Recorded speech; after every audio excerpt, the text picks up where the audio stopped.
प्रभु क्रिस्त में प्यारे भाई और बहनों, आज के तीनों पाठ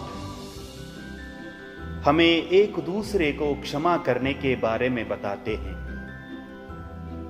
विशेष रूप से आज का पहला पाठ पाखंड और प्रतिशोध के बारे में हमें जागरूक करता है।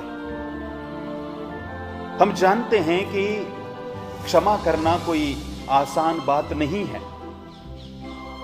क्योंकि क्षमा मनुष्य के लिए स्वाभाविक नहीं है, क्योंकि वो मानव स्वभाव से भिन्न है।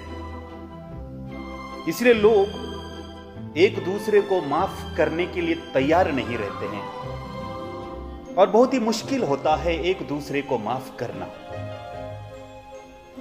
हम अपने निजी जीवन में दृष्टि डालेंगे आज कि मैंने कितनी बार कितने लोगों को माफ किया है, या कितनी बार मैंने मेरे गुनाहों के लिए जो गलतियां मैंने की है उसके लिए मैंने माफी मांगी है।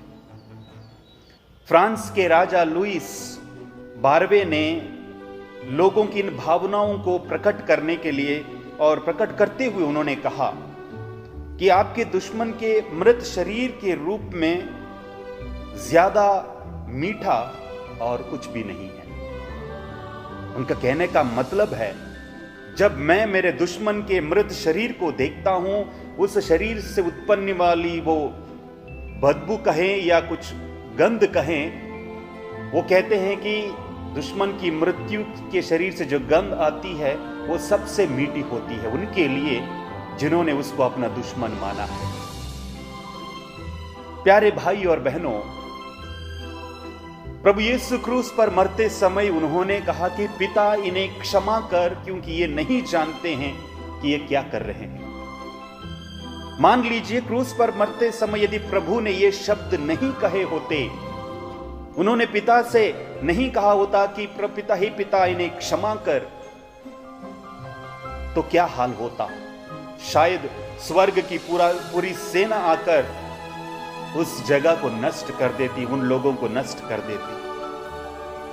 संत मत्ती का सुसमाचार अध्याय 21 उसके पद संख्या 33 से लेकर हम पढ़ते हैं कि असामियों का दृष्टांत। वहां पर स्पष्ट रूप से ईश्वर कहते हैं कि एक धनवान व्यक्ति अपनी दाखबारी की रसद को हासिल करने के लिए, उसको प्राप्त करने के लिए अपने लोगों को भेजता है, लेकिन वो किसी को मारते हैं, पीटते, अंत में अपने पुत्र को भेजते हैं और उसको भी वो मार डालते हैं। और आगे सुसमाचार वो दृष्टांत कहता है, वो बड़ी सी सेना भेजकर उन दुष्टों का सर्वनाश करते हैं। लेकिन प्रभु यीशु ने हमारा सर्वनाश होने नहीं दिया, उन्होंने हमें माफ किया। इसलिए आज का सुसमाचार हमें कहता है कि हमें 2 नहीं, 3 नहीं, 7 नहीं, बल्कि 7 गुना 70 बार माफ करनी है। ये पेतरुस प्रभु से पूछता है कि यदि मेरा भाई मेरे विरुद्ध गुनाह करेगा तो मुझे कितनी बार माफ करनी है? 7 बार। अब प्यारे भाई और बहनों, सवाल यह है कि पेतरुस ने ये 7 कहां से कहा, क्यों कहा 7 बार? शास्त्रियों की शिक्षा या धर्म ग्रंथ की शिक्षा के जो उस समय के लोग जो शिक्षा देते थे प्रभु यीशु के जन्म से पहले, उन्होंने आमोस के ग्रंथ को सही रूप से नहीं पढ़ा या नहीं सही रूप से उसकी व्याख्या नहीं की। आमोस के ग्रंथ अध्याय 1 पद संख्या 3 से लेकर हम पढ़ते हैं कि वहां पर आमोस कहता है कि 3 बातों से को मैं बर्दाश्त कर सकता हूं, लेकिन चौथी बात को मैं बर्दाश्त नहीं करूंगा। या फिर 3 गुनाहों को मैं बर्दाश्त करूंगा, लेकिन जब कोई व्यक्ति चौथा गुनाह करता है तो वो बर्दाश्त नहीं होगा, मैं उसको सजा दूंगा। और इसी को उन्होंने ठीक से व्याख्या नहीं की और कहा कि ईश्वर सिर्फ 3 बार माफ करता है, उससे ज्यादा माफ नहीं करता। लेकिन यहां पर जब पेतरुस प्रभु से पूछता है कि मैं 7 बार तक माफ करूं, तो शायद पेतरुस अपने आप को एक दयालु व्यक्ति के रूप में प्रकट करता है। अब जब वो कहता है कि मेरा भाई, उसका भाई कौन है? अंद्रेयास। और ये स्वाभाविक है कि जब एक साथ रहते हैं कि अंद्रेयास ने काफी कुछ गलतियां की होगी, और जब भी गलती की तो पेतरुस बड़ा भाई होकर उसने माफ किया होगा, लेकिन उसको एक सवाल है कि कितनी बार। और यहां पर प्रभु कहते हैं कि 7 गुना 70 बार तक। प्यारे भाई और बहनों, जब हम माफ नहीं करते हैं तो क्या होता है? आज के जैसे सुसमाचार में प्रभु उस राजा के बारे में और उस निर्दयी सेवक के बारे में कहते हैं। जब राजा ने उसे माफ किया था, लेकिन उसने अपने सह सेवक को माफ नहीं किया, तो राजा ने उसे बुलाकर कहा, रे दुष्ट, जैसे मैंने तुम पर दया की थी वैसे तुम्हें भी दया करनी चाहिए।